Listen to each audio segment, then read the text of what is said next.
Tous ceux qui sont atteints d'accident vasculaire cérébral, d'AVC, sont des gens qui mangent mal. Ils mangent mal, il y a trop de graisse. Voilà. Les artérioles, qui sont les petites artères ici, qui viennent irriguer le cerveau, sont oblitérées.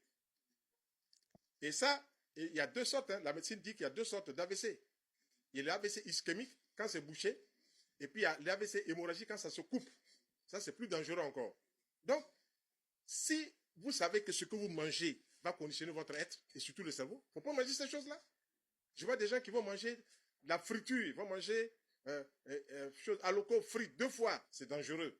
Pommes de terre frites 2 fois, c'est dangereux. C'est ce qu'on trouve dans tous les restaurants, là, les gens réchauffent les aliments, tout ça, c'est dangereux.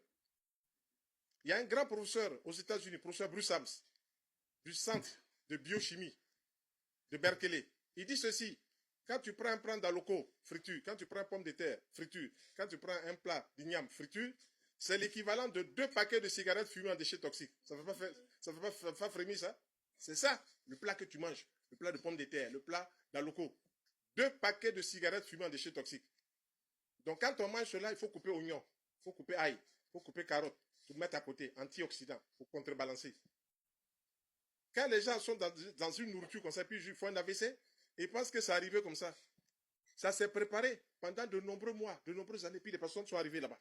Ça, là, il y a eu des congrès avec les médecins cardiologues, ils ont parlé de tout ça. Nous, on le sait parce que nos maîtres nous ont enseigné cela. On le sait.